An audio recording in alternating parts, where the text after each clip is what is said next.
people need as I've said, there are some areas where people don't see the priest, maybe in 6 months. I'm thinking of a time when we can have maybe catechists just to take on Sundays, at least if they can have a communion service and people can receive the Eucharist. But we need to train such people in order to reach to them. And also the pastors who are working in some of these mission parishes, they don't have reliable transport. And you can't push them to do more than they are doing, because they will tell you, here is your truck. And you look at it, it's odd. Yeah. So now I am on the project of replacing every year. I buy a truck to replace the older one. So that at least if we have reliable transport, then you are assured of these pastoral workers reaching out more to the people in the missions. And the youth. We have so many youth who are doing nothing. Yeah. One thing I mentioned about the youth training center, at least to offer them something to keep them away from the streets. Most of them have gone into, Livingstone is a tourist capital. People come to see the Victoria Falls. So we have an influx of tourists coming into Livingstone. So you find the youth are into, especially girls, prostitution, boys into drugs. Yeah. So now you look at the general population of Livingstone, it's the youth. And if we just let them like that, they go into prostitution, they go into drugs, who will be the next leader in the church next time? Yeah. So my vision is if we can have this training center running in a little way, we'll be helping them to come off the street and have something which will keep them going in their lives. We have a school for girls, and it's doing well at the moment under the circumstances. But the challenge which is there is no running water. So girls would come with buckets of water for the ladies and the lavatories. And that is an inconvenience.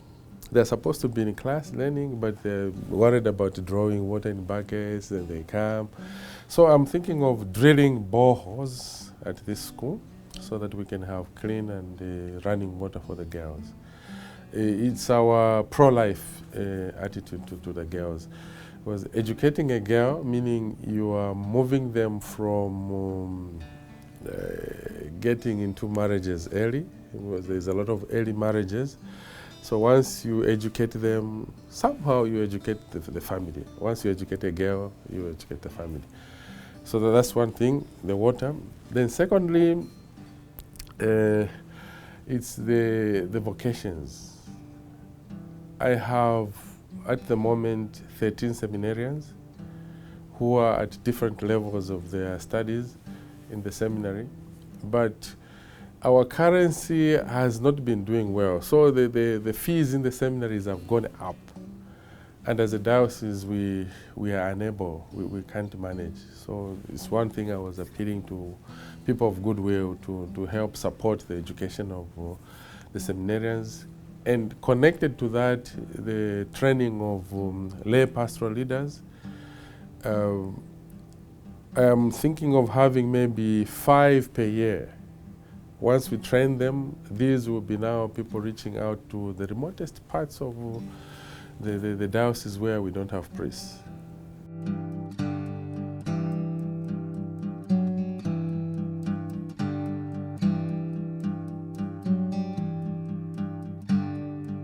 A parish priest, a pastor in the parish, you don't just celebrate the sacraments. You go beyond. You are almost anything that comes. You can be the driver, you can work as a social worker, and you can work as a teacher, you can work as a doctor somehow. And if you are in the mission becomes the center of everything. People depend on the mission in terms of transport. if there is a funeral in the village, they always come to the parish to ask for transport. If there is any kind of disaster, maybe people don't have food in the village, they always come to the mission to ask for that. And my experience in Kalabo was such that every morning you wake up, you find about 3-4 people would come asking for either food, or maybe there's a funeral, they want you to go and transport the body, you take it to the hospital. Sometimes someone is sick, they can't afford going to the hospital. So that besides saying masses, that's the way we were reaching out to the poor people. And you can't say no. They don't have any means. So it makes you feel, well, I think I'm reaching out to those who are in need. Yeah? And the passage which usually came to mind was, I was sick, you never visited me, I had no clothing, you never did. So for me, that was my drive. It would keep me going. You see such people, you look beyond what they're asking for. You know, you see the face of Jesus. He's the one coming in such people.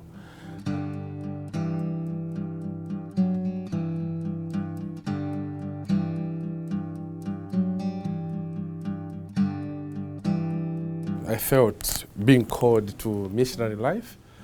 That's how I joined the missionary Oblates. That was in 2000.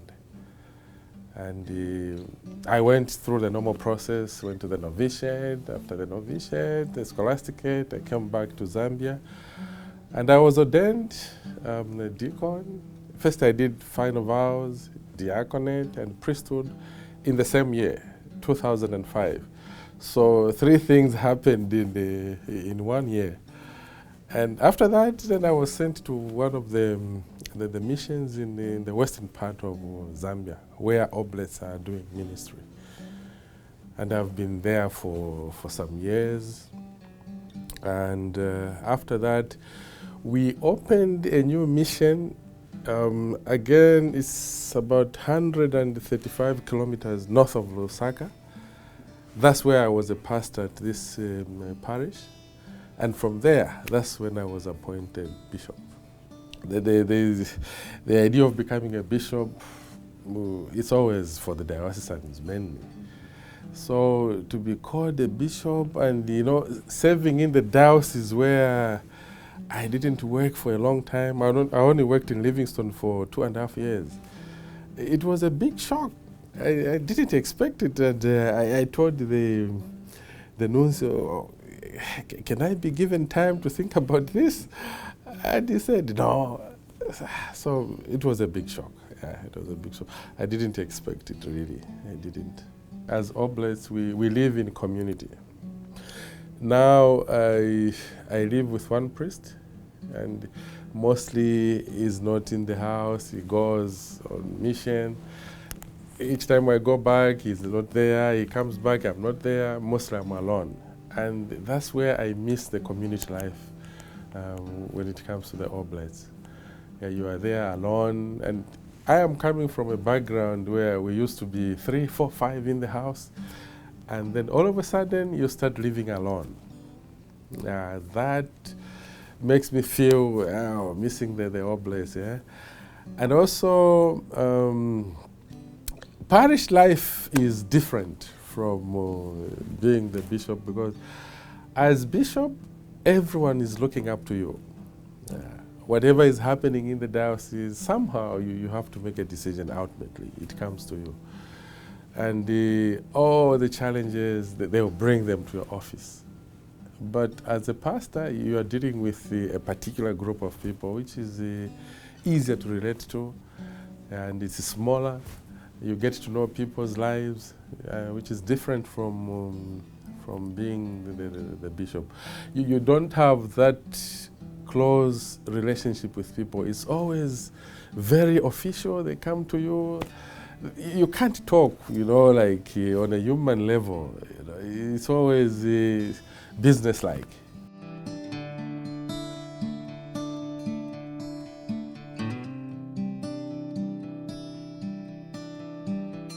I would say Oblates are doing very well. In terms of vocations, yes, we have quite a number of vocations, and actually some of them we send them over to the US. Last year we had 7 who were ordained. Probably next year maybe 5 or so again will be ordained, and the number is getting bigger and bigger each year. And Oblates have been talking about getting new parishes. In Livingstone, the one I'm talking about, we opened the parish a year ago. It's just 1 year old. And they have been talking about going to other dioceses to expand instead of just being in the western part of Zambia. So in general, I would say yes, Oblates have quite a good number of vocations. Why? I don't know. It could be, young people want to make a difference. Yeah? And if they have also an idea of who a priest is supposed to be, who a religious is supposed to be. So if they see you reaching out to the poor, that for them is an attraction because you are making a difference in people's lives. And I would guess if you ask most of them, why do you want to join the Oblates? They'll tell you, no, we like the way Oblates do ministry. Oblates are so close to people, unlike some dioceses, you find a priest is there and people are on the other side. But for the Oblates, you are one and the same. So that in itself is very attractive to young people. And I would guess that's why we do ministry differently from other congregations. That's why you find young people attracted to the Oblates.